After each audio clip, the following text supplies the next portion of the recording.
বন্ধুরা, আজকের আমি তোমাদের চিকেনের এক অভিনব রেসিপি করে দেখাবো। সিলে বাটা মুরগি মাখা। কি নামটা শুনে চমকে গেলেন? আমিও চমকে গিয়েছিলাম যখন শুনেছিলাম। তো তারপর ভাবলাম যে একবার বানিয়ে খেয়ে তো দেখি কেমন লাগে। তো ভাবলাম যে বানাচ্ছি যখন, তাহলে তোমাদের সাথে শেয়ারও করে নিই। তো এই রেসিপিটা আমি আমার মায়ের থেকে শুনেছি। ওনার ঠাকুমা বানাতো এই সিলে বাটা মুরগি মাখা, আর এর টেস্ট নাকি খুবই সুন্দর হয়।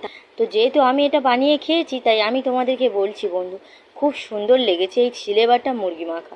তো আর এই সিলেবাটা মুরগি মাখা দেখতেও খুব সুন্দর। তো চলো তাহলে ভিডিওটা শুরু করি। তো প্রথমে আমি এখানে 250 গ্রাম চিকেন নিয়েছি, সলিড পিসগুলো নিয়েছি। আর এই রান্না করার জন্য সলিড পিসই লাগে।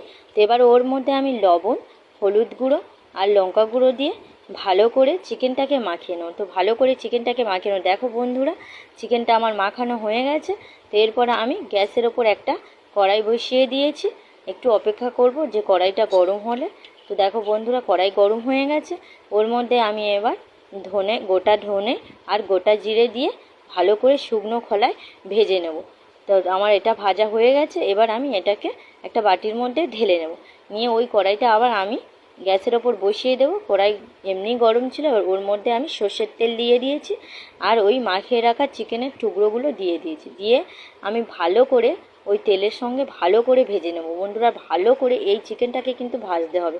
যেহেতু চিকেনটা শুধু এই ভাজার ওপরই হবে, তো ভালো করে চিকেনটাকে ভেজে নিতে হবে। তো চিকেনটা আমার দেখো ভাজা হয়ে গেছে আর কত সুন্দর দেখতে লাগছে। তো এবার এটাকে তুলে নেব, তেল থেকে তুলে নেব। আর তারপরে আমি এখানে কটা রসুন ছাড়িয়ে রেখেছিলাম, সেই ছাড়ানো রসুনটাকে আমি তেলের মধ্যে দিয়ে দেব। দিয়ে ভালো করে ভেজে নেব। আর কাঁচা লঙ্কা দিয়ে দেবো, গোটা কাঁচা লঙ্কা দিয়ে আমি ভালো করে ওই রসুন আর কাঁচা লঙ্কাটাকে ভেজে নেব। তো বন্ধুরা, ভালো করে ভেজে নিতে হবে। তো এবার আমার ভাজা হয়ে গেছে, এবার আমি ওটাকে তুলে নেব। এবার দুটো বড় সাইজের পেঁয়াজ কুচি করে রেখেছিলাম, সেই কুচনো পেঁয়াজটাকেও ভালো করে আমি তেলের মধ্যে ভেজে নেব।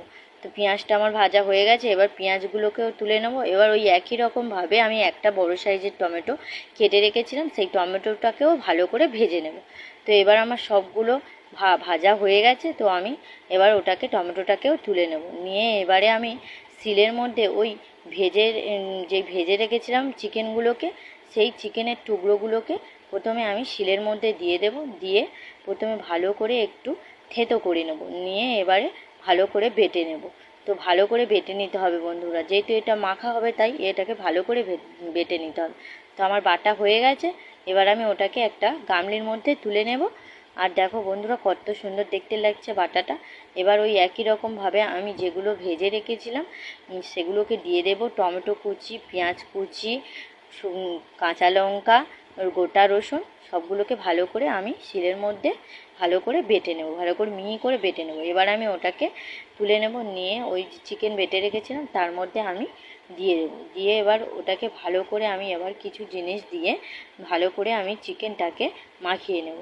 তো দেখো বন্ধুরা, কত সুন্দর দেখতে লাগছে। আর এটা কিন্তু